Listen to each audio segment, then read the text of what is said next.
Good morning, everyone. This is Rashmikumar Shah here from Dallas. I'm doing this webinar from Dallas. Unfortunately, I got stuck in US for last 1 year due to COVID.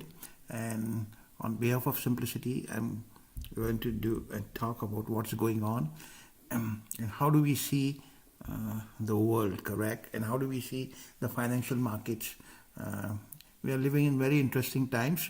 So before I start today's webinar, thank you for joining today. And I hope you find this webinar worth value for your time. And one of the, let me clarify that this webinar is for all investors in India, and we are not marketing this service to anyone in US. And with that, let me start this today's session. And feel free to text your questions on the right hand of the YouTube channel, and at the end of the webinar I'll answer them in the order which we have received. And if you like our webinar and you like our information sharing this thing, please subscribe to our YouTube channel. I would appreciate that because we can do more and more this kind of initiatives. So let's start. Now this webinar I'm doing after break of 6 weeks. We started this series.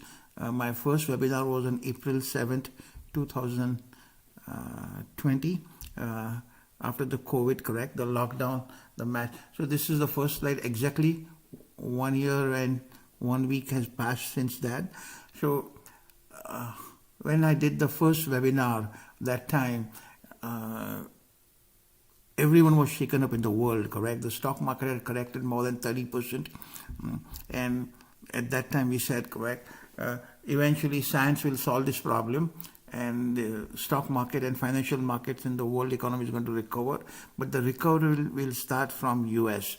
So and during that time we said that the recovery will start from US, and in US it will start from information technology companies, because that was the sector which was only working, that banking sector and the government. This was and of course the healthcare. These were the only 4 sectors which were working. Everything was on lockdown that time.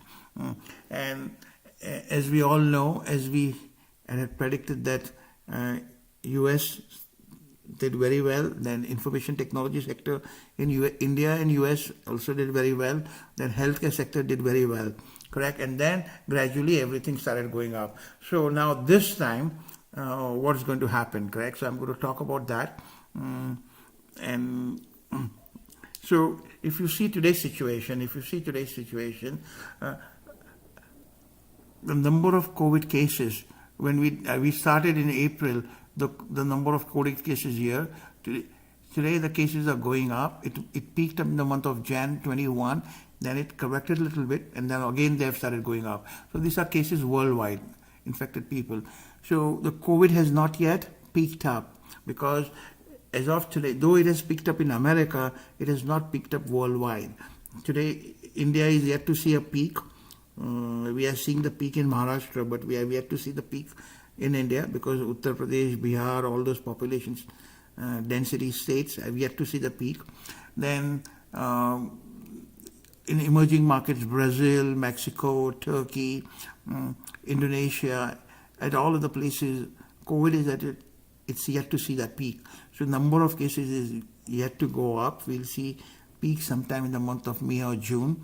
So what will happen? But the financial markets are rallying. So if you see last year, when the world got a sudden shock in the month of February that the global economy is going to shut down, the market corrected 25 to 30.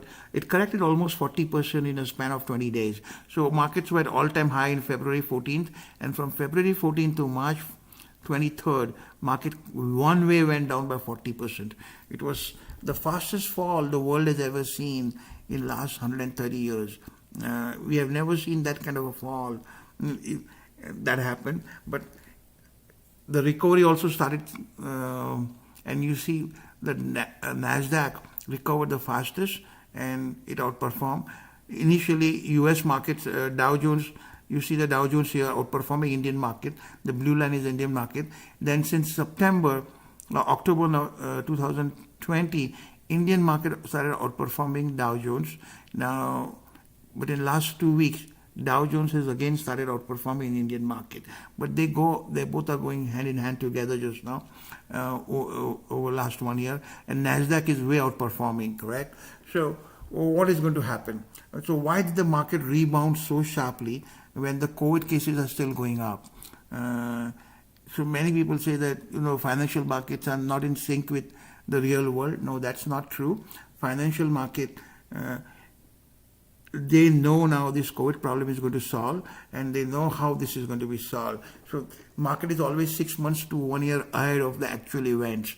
Now, so what is the stock market predicting, correct? What is the stock marketing, financial markets worldwide thinking, how this COVID is going to play in the next 1 year? So I'm going to talk about that. Now, if you look at this, COVID cases on the rise, correct? Now, we don't want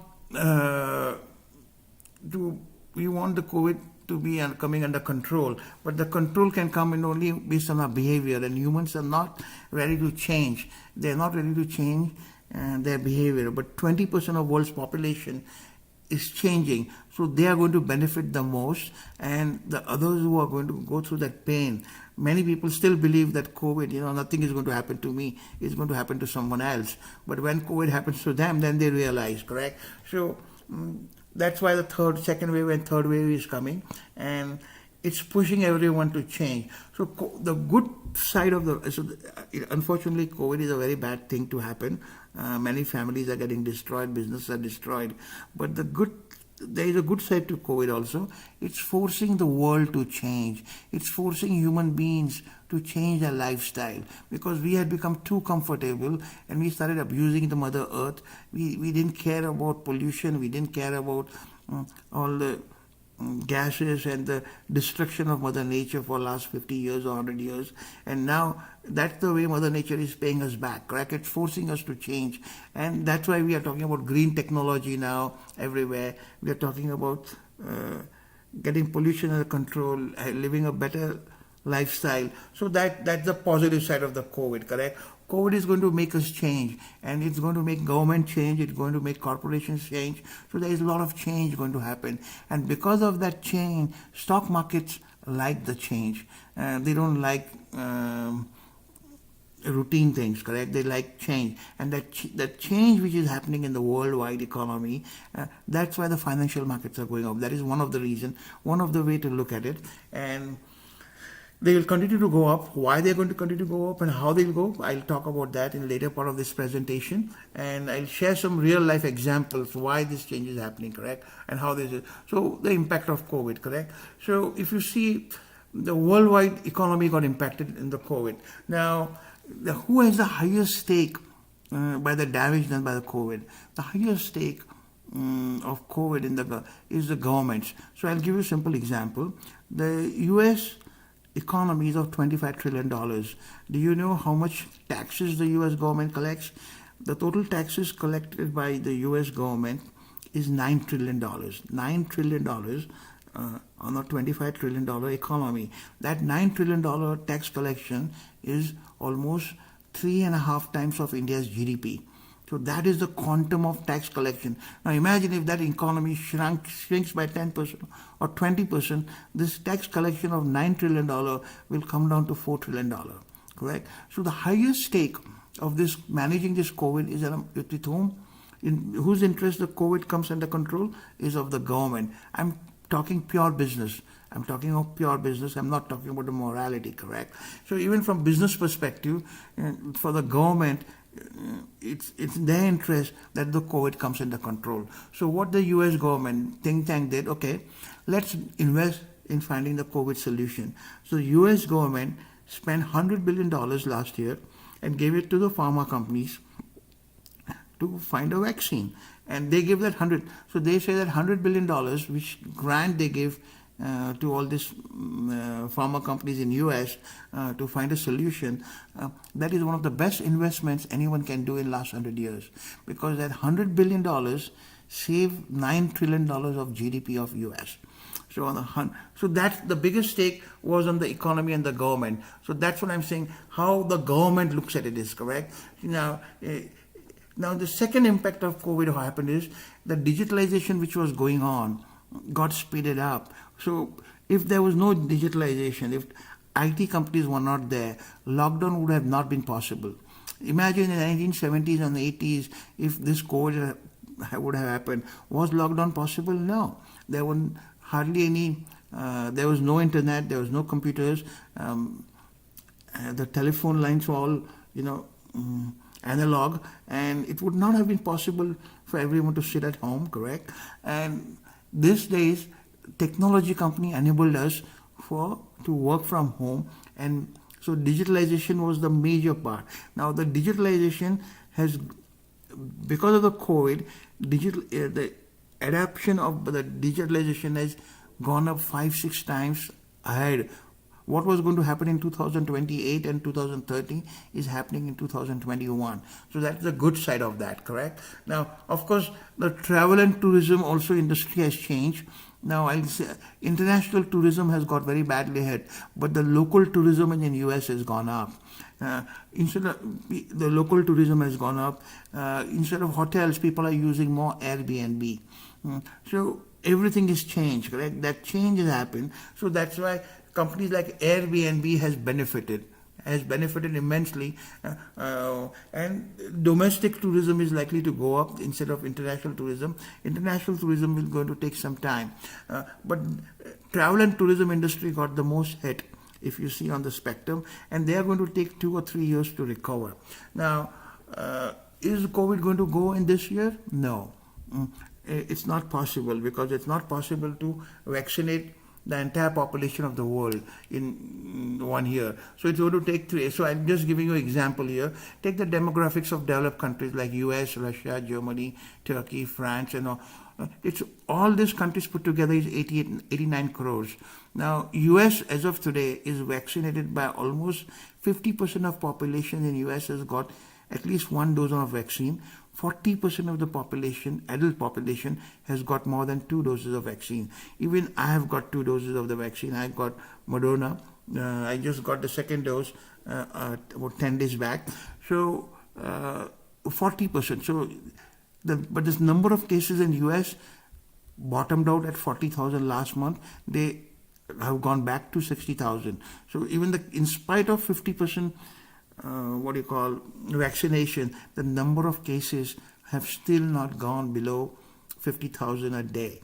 And so why that's happening? Because still there is a 50% population which has not taken vaccine, and still more, it's a long way to go, correct? It's a long way to go.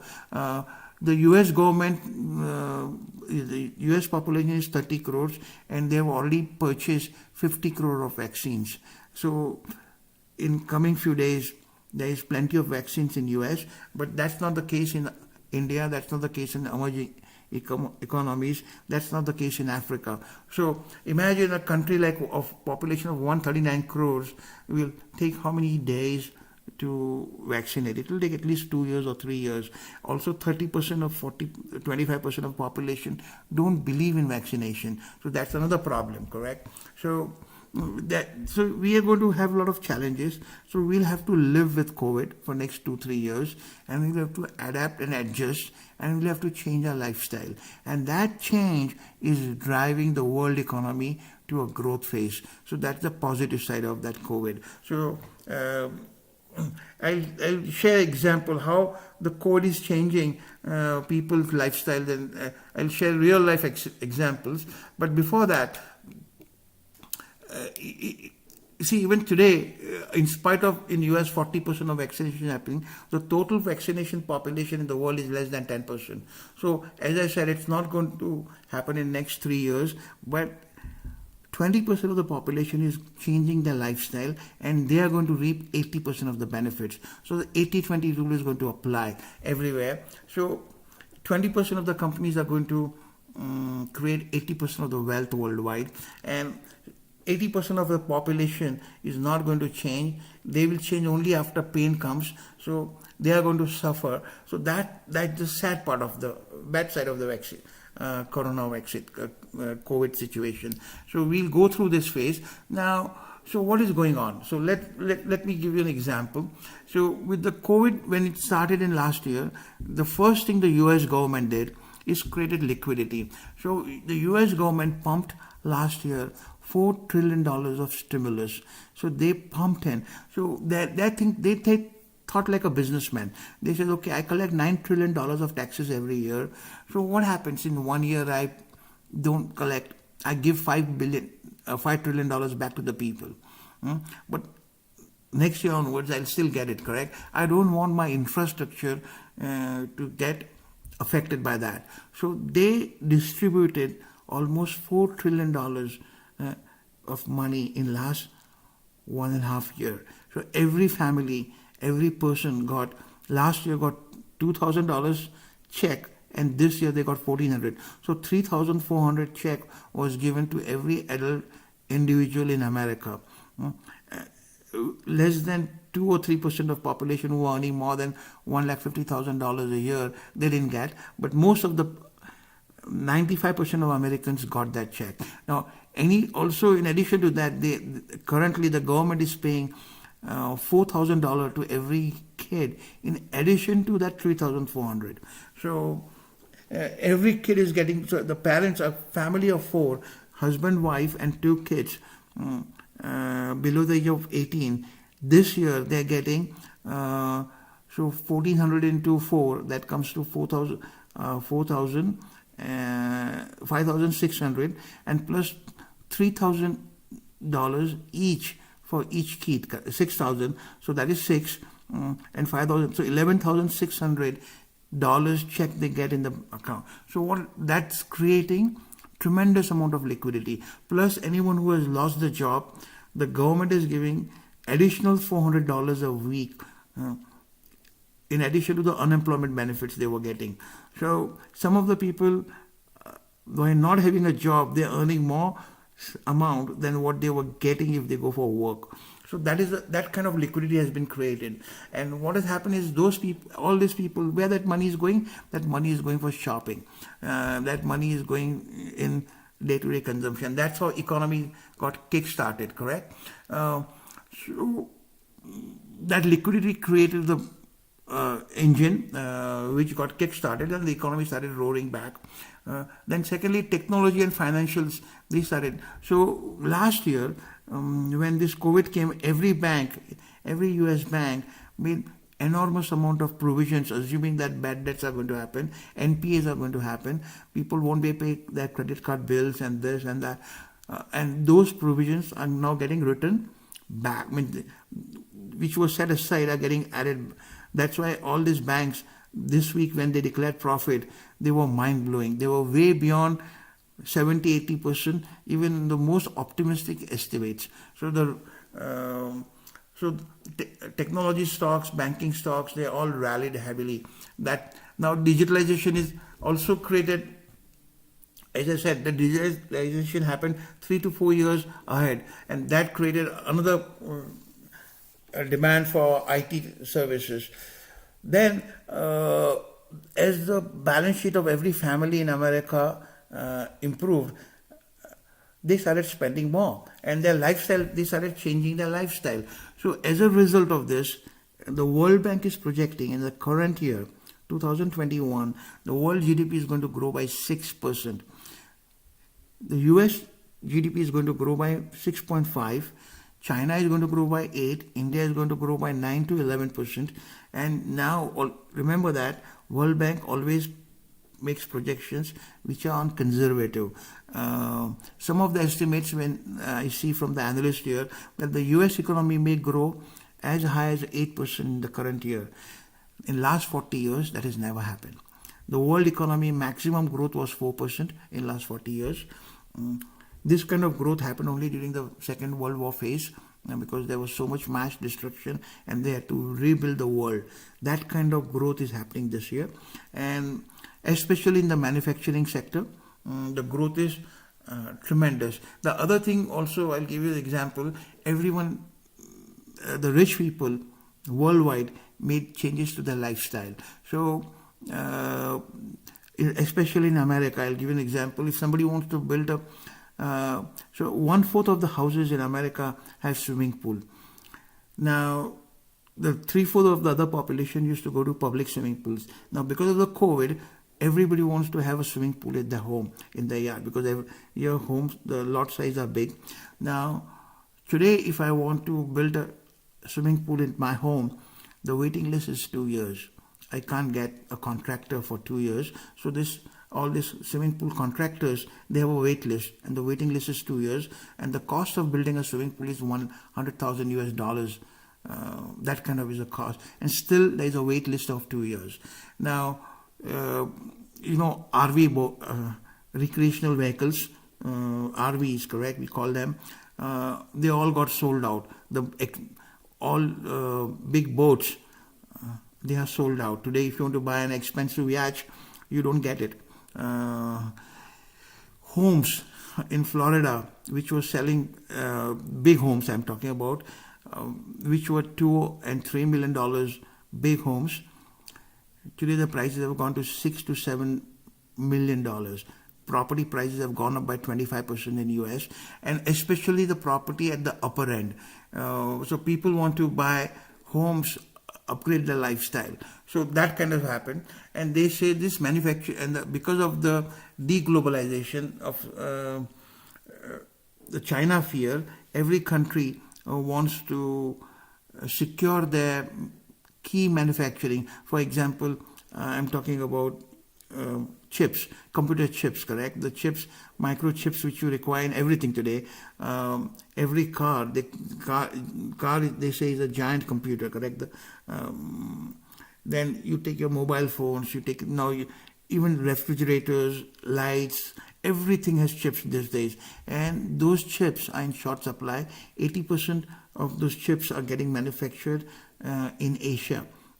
In the year 2000, 70% chips were getting manufactured in US. Today it's 80% they're getting manufactured in Asia, especially two countries, South Korea and Taiwan. Because of this China problem,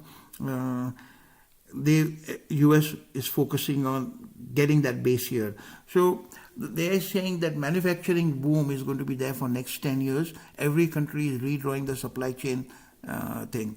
So all this is creating unprecedented demand in the manufacturing sector. So if you take the world GDP, 5% is agriculture, 20% is manufacturing, 75% is the services. So the manufacturing and the services sector, manufacturing and the food sector is seeing unprecedented booms in the coming year, and overall the service sector is also seeing a nominal growth. So the overall GDP of worldwide is going up. So that's a very good sign, and that's why stock markets are doing well. And they say once the COVID picks up in India next year, India is going to see unprecedented boom. India's GDP will go up by 12 to 15% next year. Just now everything looks gloomy there. I understand that how you feel on a lockdown situation, sitting at home and watching TV, and constantly the numbers are getting popped up. We all feel depressed. But if you shut the TV off and do some thinking and analyze what's going to happen in the next 1 year and be safe now, there are some very good days going to come in the coming 12 months. So the economies are going to boom, and we are going to see a very good time.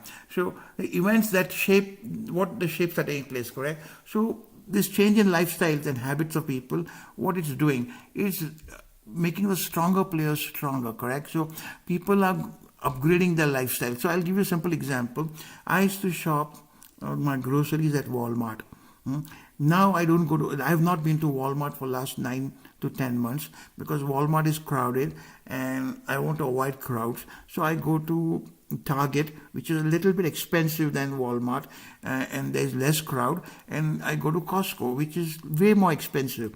So I'm upgrading my lifestyle. So everyone is doing that. Everyone is doing that. So what is happening? People are buying more branded goods. People are buying more quality goods, and that especially people who are 40 plus, correct, and though they have more spending power, and they are more vulnerable for COVID infection and all that kind. So there is a massive change happening, and this trend is worldwide in every country. This is happening. Then the other thing, the COVID has impacted the balance sheets of the government. Correct. So who are the biggest borrowers in the world? It's the government, the U.S. government, the Indian government. So let's take the example of Indian government. Correct. 40% of India's revenue goes in servicing interest payment like PPF, national saving. So and with this COVID, India's balance sheet has become bad. Now, if they keep on paying interest at 7%, imagine your business of your gross sales, 40% goes towards interest payment. That business is not sustainable. It's not viable. It's going to go bankrupt, correct? So what you do, you try to lower the interest cost. So that's why interest costs are going to go lower. It's not in government interest to increase so that's why they're printing money, and the interest rates are going to go lower. So now US government borrows at 1%, Indian government borrows at 7%. So India has a less capacity to borrow compared to US, correct? So if you get a loan at 1.5%, you can take a much larger loan than you can take a loan at 7% or 8%.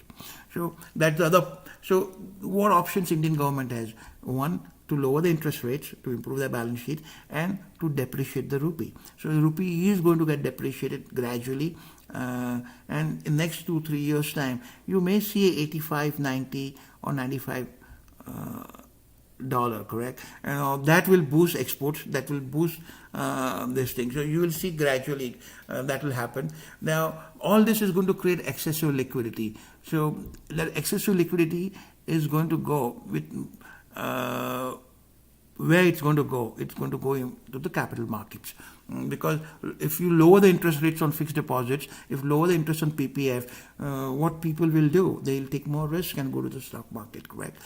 Worldwide, stock markets are going to do well because it's through only capital market economies are getting revived. 100 years back in 1920, when this kind of problem we had, plague, that time capital markets were not so sophisticated and they were not so mature.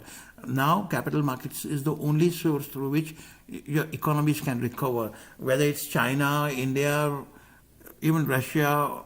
Everywhere this is happening, US, correct? So, and there is a widespread digitalization and lifestyle changes. So these are the major changes which are happening and which you need to focus. So why I'm talking about all this? So if you focus in that direction, you will come to know where to invest and how to build your portfolio and how to park your savings. Because this is the trends which are going to, these are long-term trends which are going to shape for next 5, 10, 15 years. We need to focus that. The big companies are going to be bigger because they are more safe from customers' point of view.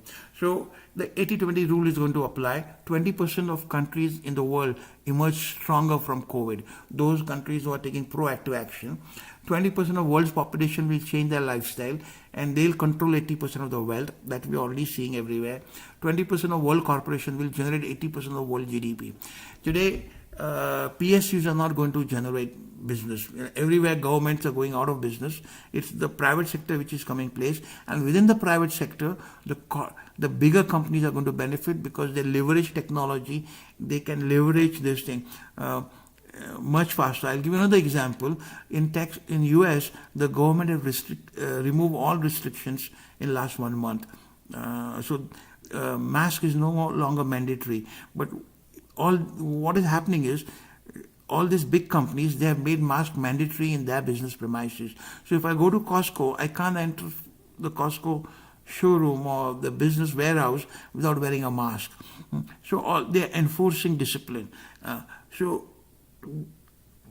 people are going to corporations and businesses which are bigger. Now small businesses can't enforce, correct? Because they don't have that power to enforce the rules and pick up their customers. So customers are feeling more comfortable with large companies, and that's what's happening worldwide, correct? And the small and medium businesses are going to suffer a lot of pain going forward too. So that you need to keep in back of your mind while doing the investments. Now, coming back to the what other things, what are the other risk factors? So, okay, so I'm saying the world economy is going to grow unprecedentedly. What in next 12 for next 2 years, but there is some risk. So the markets are not going to go one way up. There are some risk, and which will keep on popping up every month, every 2 months, and markets will correct. So markets may go up 5% up, correct 2%. That kind of volatility we are going to see. So what are those risks, correct? So what are the risks of governments increasing tax rates? Government is not in a position, any government, whether it's US, India, I don't think at least for next 2 years, tax rates are going to go up. And so the medium risk, because of COVID, social unrest happening in the major economies, it's low. You may see social unrest in some African countries or some South American or some Asian countries, but it may not happen in countries like America or India. That kind of stuff is not going to happen, or China. COVID issue not coming under control. The risk is medium. Of course, the COVID is not going to get eradicated in the next 3 or 6 months. It's going to take 2 or 3 years. We have to get used to it. Geopolitical crash like what is happening between US and China, India and China, yes, that's going to continue, but it's not going to convert into war, correct? But that's going to change the policies, the way we do our manufacturing and business and finance. So you have to look at from that perspective. Financial frauds, like 2008, okay, remember that capital markets correct sharply when financial frauds are there, big frauds are there. So if you see Harshad Mehta scam, you see Ketan Parekh scam in 2000, then if you see in 2008 Lehman Brothers crisis, so markets corrected all those times when there were massive scams, correct? So those kind of scam coming up, no. As of today, I don't see that happening. If the scams were there, they would have come out last year, because 40% correction happening in 1 month, that when 40% correction happens, the chances of some institutions getting blown up were very high. It didn't happen. So the financial institutions were in very good shape, and now they have become very strong, because all these financial institutions made massive money in last 12 months. Global financial corporations I'm talking about. They made very... Now, the other risk is too many IPOs coming. When too many IPOs come, that means we have reached the peak of the market. Now, I see a lot of IPOs coming in the US technology sector, but other than that, I'm not seeing many IPOs coming, but we need to keep a watch out. Secondly, many of you know that I don't believe in new IPOs or NFOs. We have never invested. We don't recommend anyone to invest in that. We try to invest in after they have stabilized, correct? So watch out for too many IPOs if they come. Then severe natural weather disasters happening. And is there going to be high inflation because government is printing money? No, inflation is not going to be there. So you may say, why I'm saying inflation is not going to be there? When everyone is talking about inflation, if you read Economic Times or you read any business journal, they are talking, and you feel inflation in India also, correct, when the prices are going up. So let's see, there are 3 parts of the economy. Agriculture is 5%, manufacturing is 20%. Yes, inflation is going to be there in that. Steel prices, copper prices, everything is going up. Food prices is going up. But that is only 25% of the economy. 75% of the economy is services. So what is services? Education, banking, medical, correct? Now, the highest inflation in the last 30 years was in education sector. Education. I became a chartered accountant in 1980s. That time I had spent only 100 or 1,000 rupees, and I graduated. Today, even to be a chartered accountant, people spend 20 lakhs. To be a doctor, MBA, it costs in crores. Highest inflation was in education. Now with technology coming in, remote learning coming in, and I don't see education costs going up. In fact, there will be a deflation in the education. The same thing is happening in banking.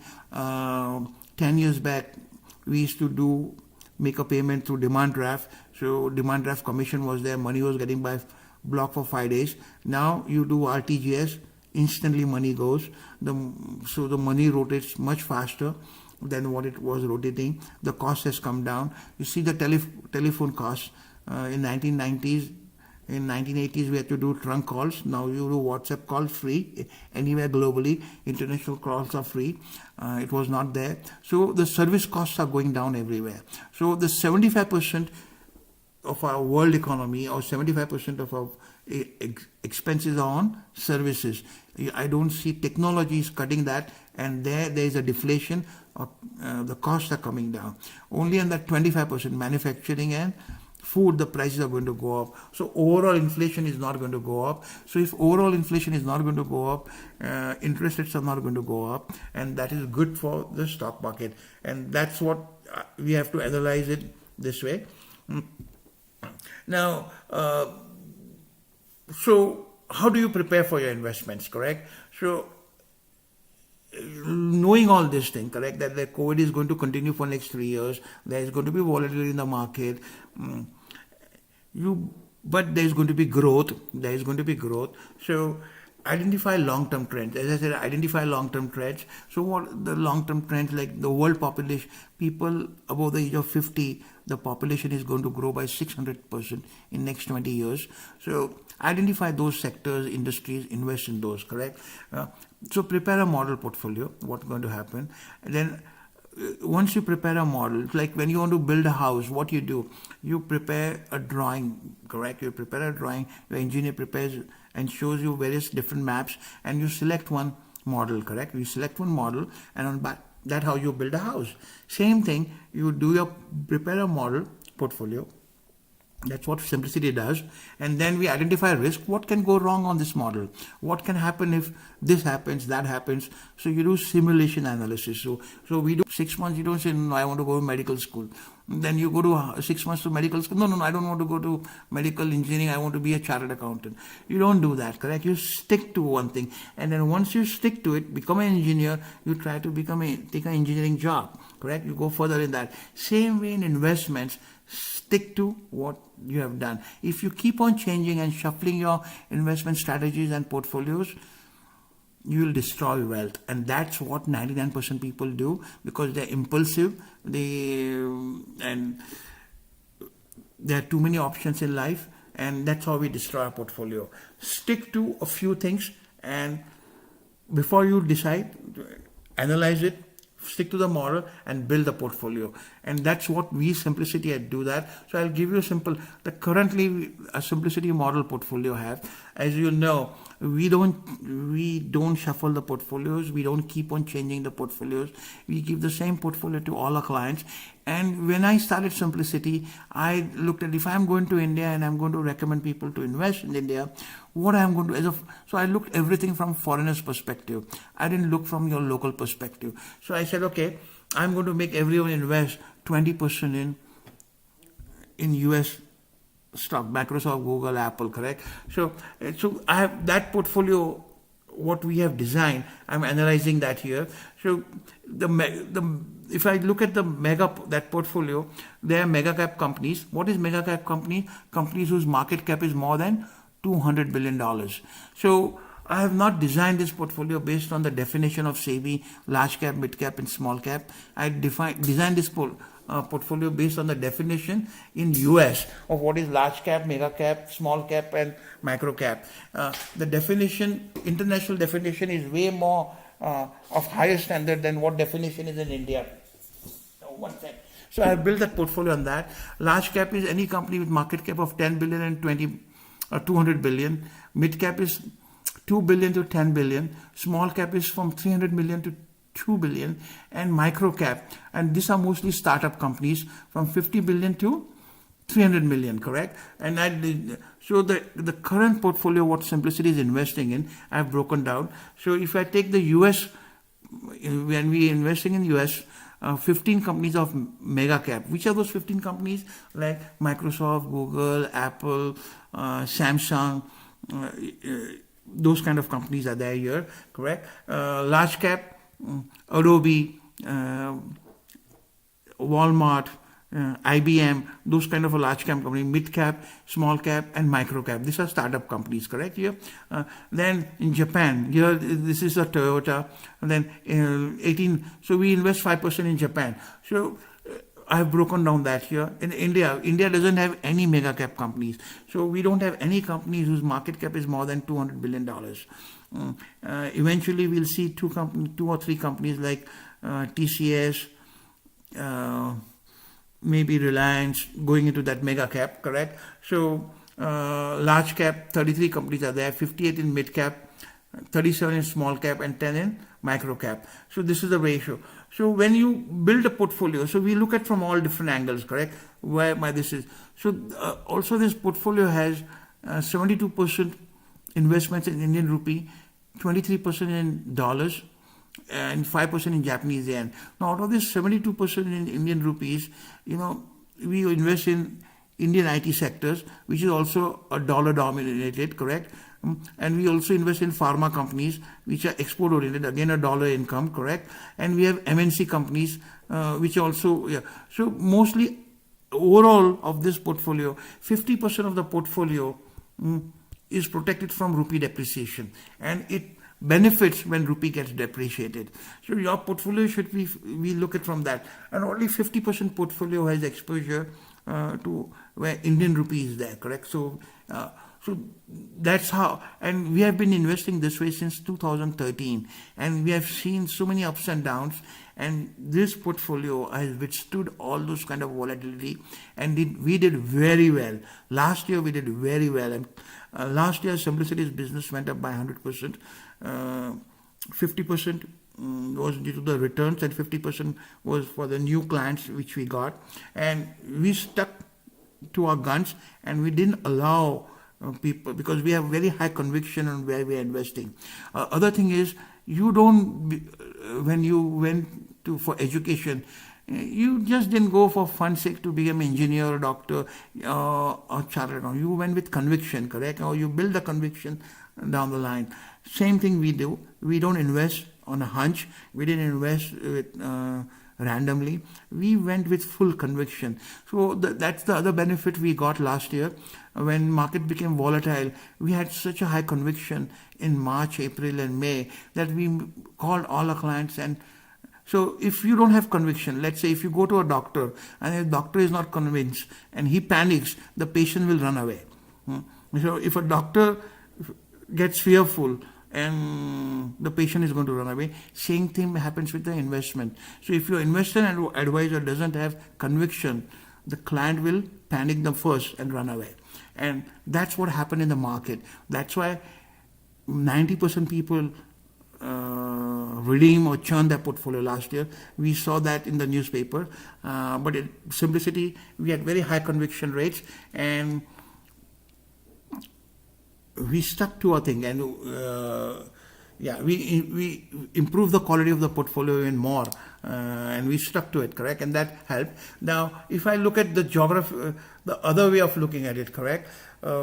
Today, my 8% of the portfolio is in mega cap, 49% of the portfolio is in large cap, 27% of the value-wise in mid cap, 9% of the portfolio is here in small cap, and 4% of the portfolio is in micro cap. So if you look at this mega cap and large cap, 49 and 8 is 58%, or 60% is in mega cap or large cap. Now mid cap definition here is 27%. Now this 27% mid cap, what is definition by international standard, is actually by India standard, it's large cap.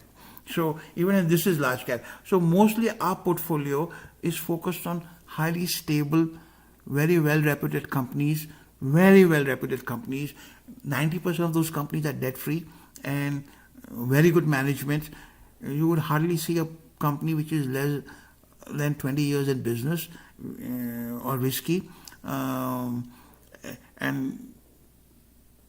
those portfolios are very stable, correct? So we have done a lot of simulation. Now imagine we are handling today 900 clients, and if we didn't have conviction, how many people will have to call and answer that?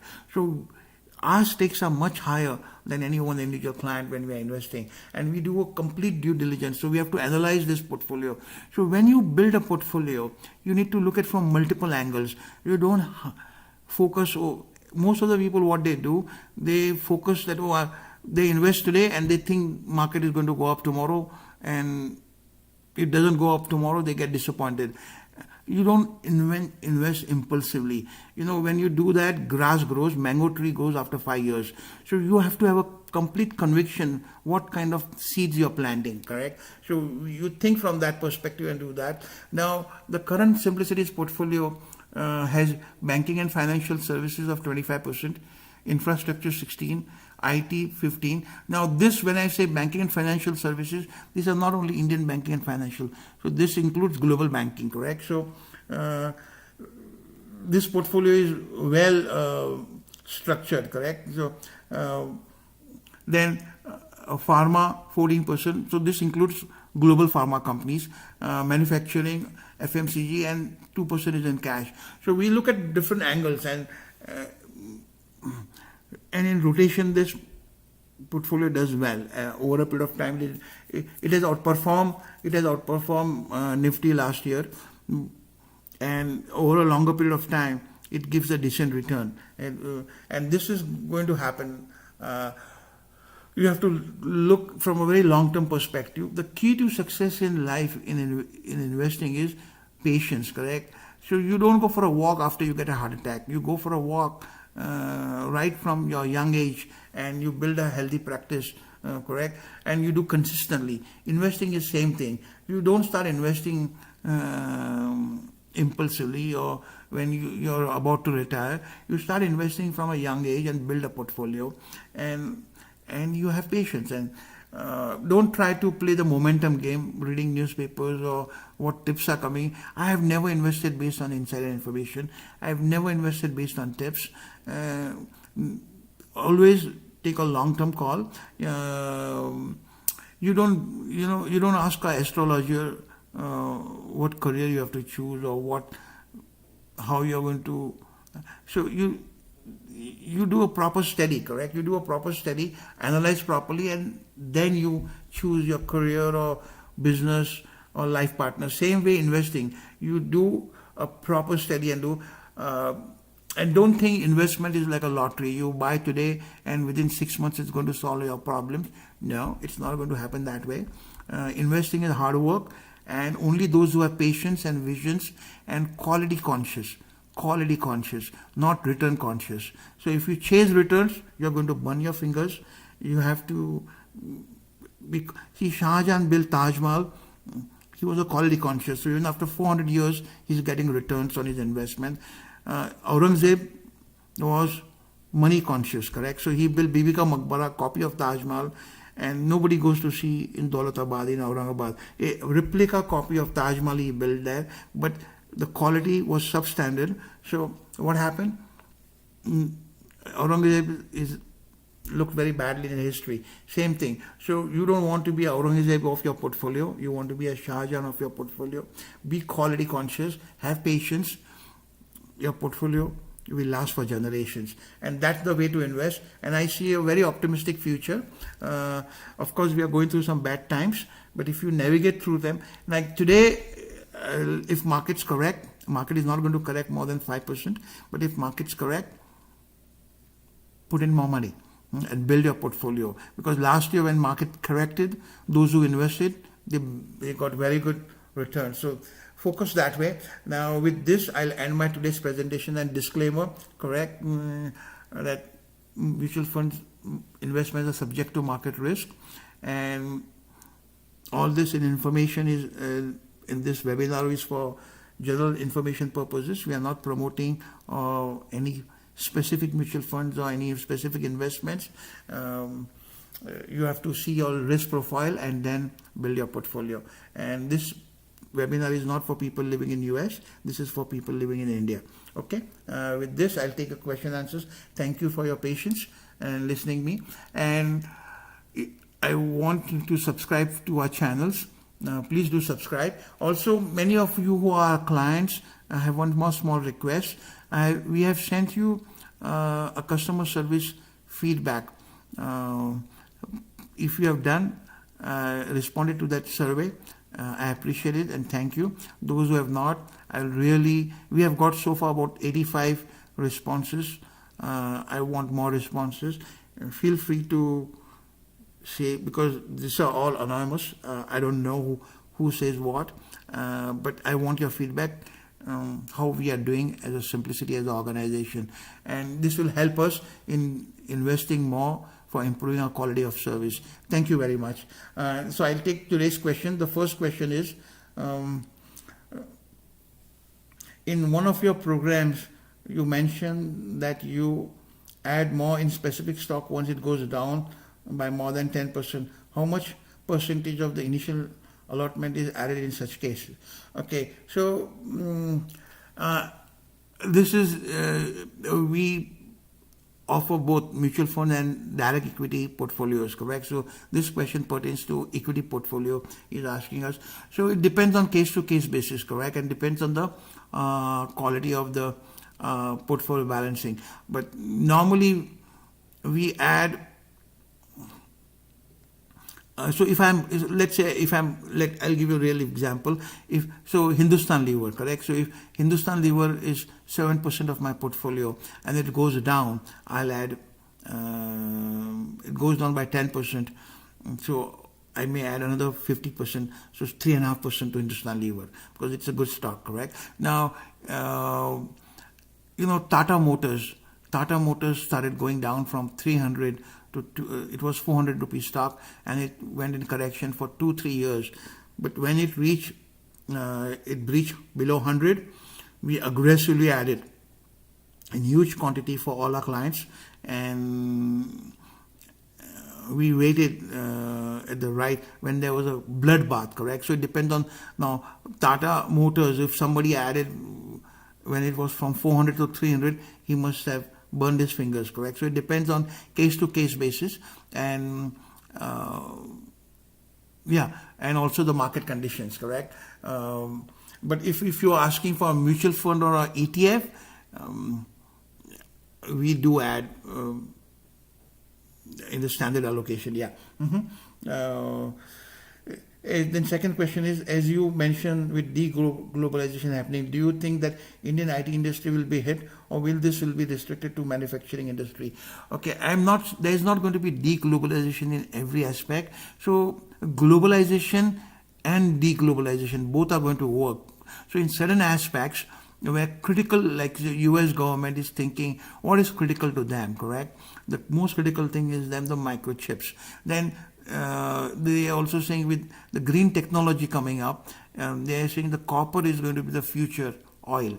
So currently oil is the critical component, energy component. In future they say copper is going to be that, because everywhere electric cars, everywhere computers and technologies. So copper is one of the best semiconductors means for transmission of electricity, correct? So there is, copper prices are already shot up by more than 100%.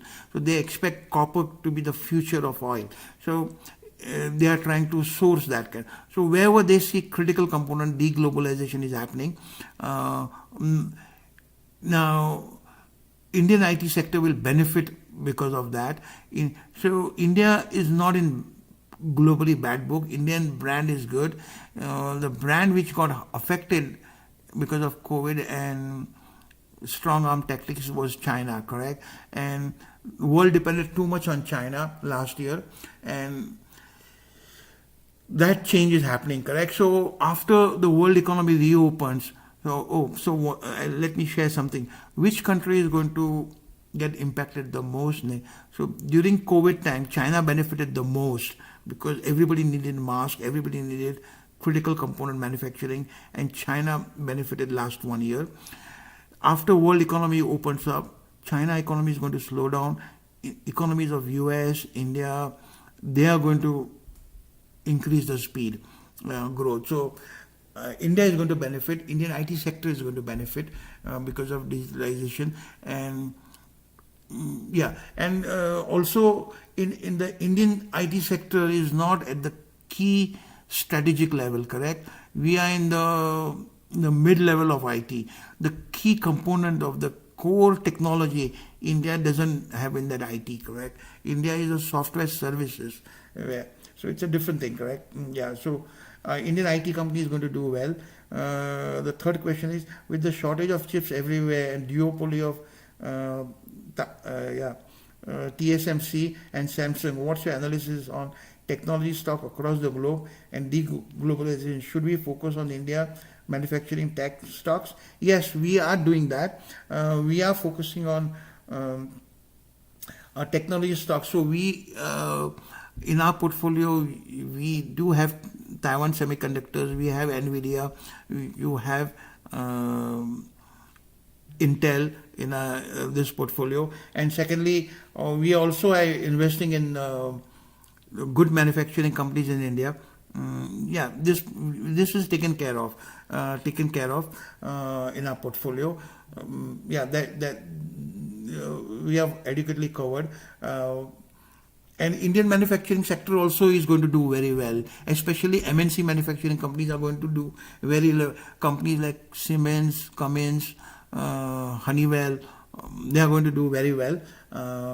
If you stay invested in those stocks, you should get very good returns. Next question is, what do you think of how the job market is in India in the next few years look as due to COVID? The nature and the way of working has changed, with the Indian growth looking very positive for near future. Yes, so if you have good skills and critical skills, the job market is extremely good. You don't have to worry at all. Now, if you have a general skills, like administrative skills, then you're in a, because you see where the job market is bad, the computers are taking over the administrative jobs, correct? So a cashier's job, or sales job, all those jobs are given, computers is taking over. The competition is between the computer. In 1980s, the secretarial jobs were there. Now you no longer require secretaries, correct? Because Microsoft Excel, Outlook, Word, they have become your secretaries, correct? Your WhatsApp, they have become your secretary. So the job profiles are changing and people have not changed, correct? So the job market is not bad. The job market is very good. But if your skills don't match, then you have a problem. If you have general skills, then you're in a bad shape. But if you have very special skills, the job market is going to be always good. And you need to have a problem solving skill. The only purpose of our life is solve a problem. If you can solve a problem, people will always come to you, correct? You have to be best in your field. You should not be having a problem. And the job market is going to do well going forward in India, America, everywhere. In America, the job market is very good just now. If you have technical skills. Which consumer, the next question is, which consumer-oriented trends in India, apart from digitalization due to work from home, are expected to pick up? Very good questions. Which all work from, other than work from home? This is a trick. I still feel healthcare, then entertainment, now companies like Uber and all those kind of, they are listed in US, correct? Airbnb, technology driven companies are going to do very well. Manufacturing, healthcare, now wealth management. So we are in wealth management business, correct? You must have read a news recently that Citibank is getting out of banking business and focusing on wealth management.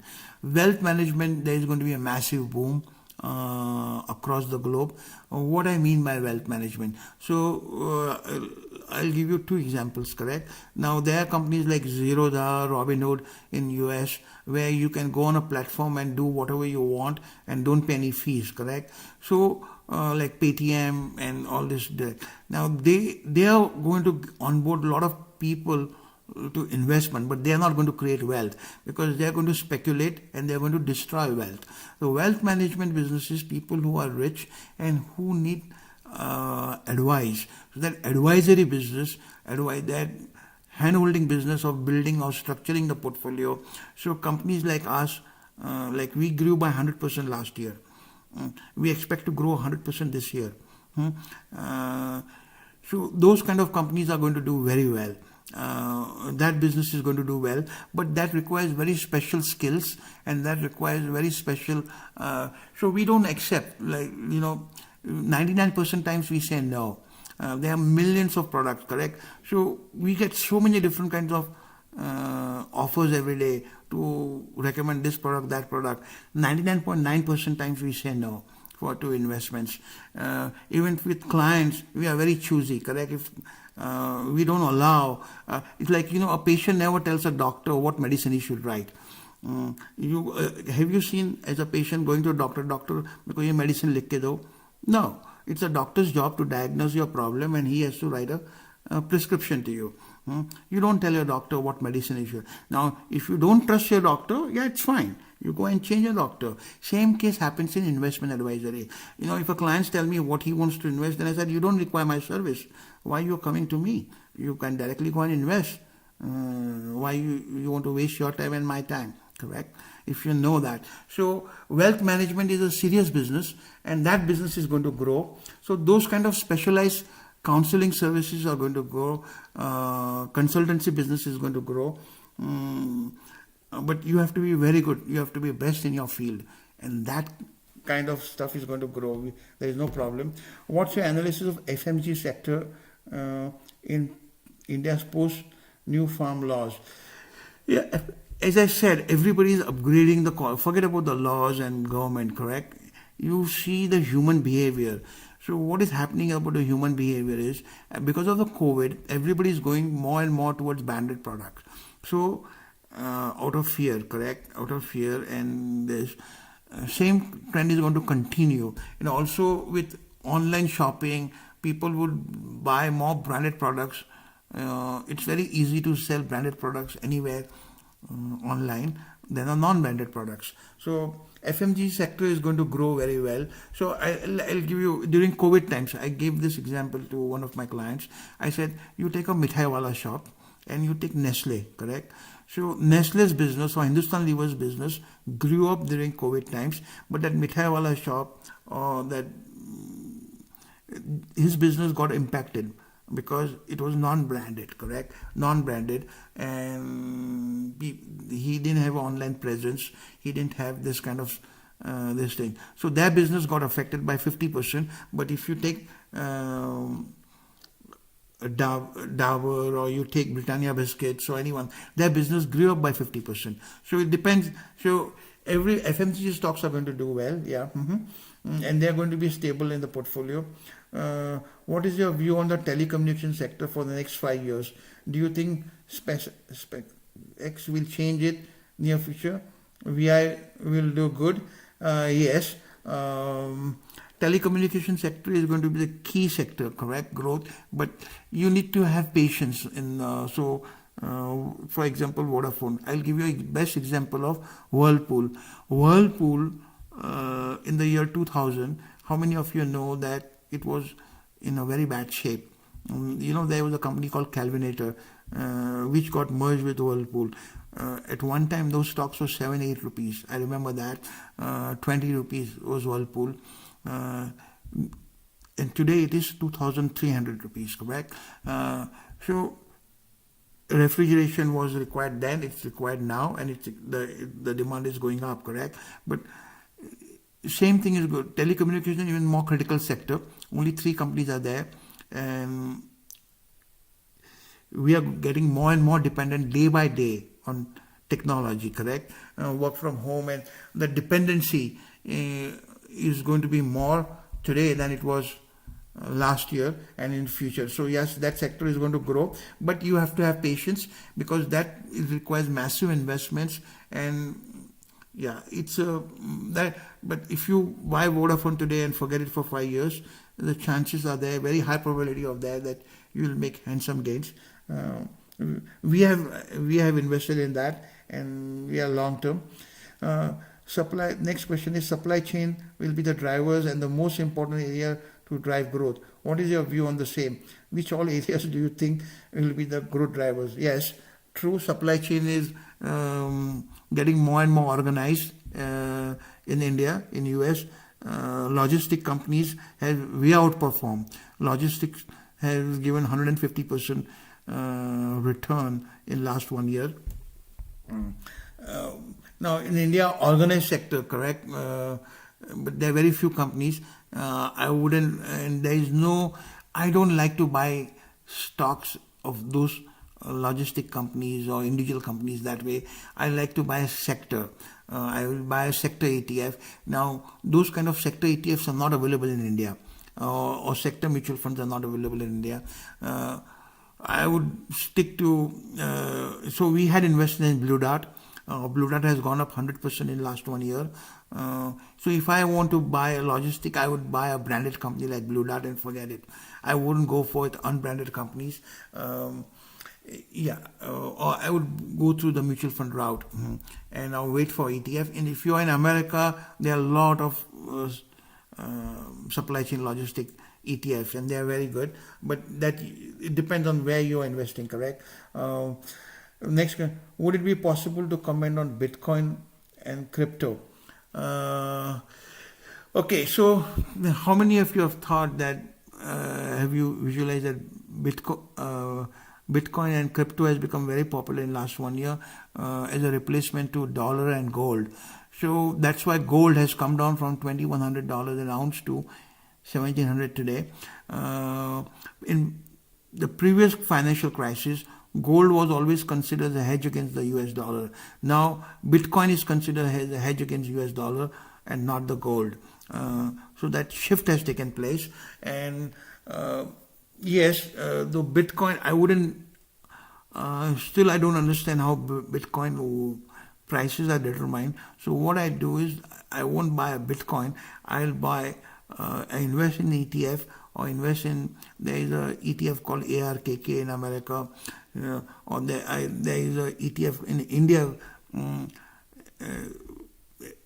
or mutual fund who invest in those kind of stocks. I would invest in that, and I would go through that route rather than playing, because it's very highly volatile.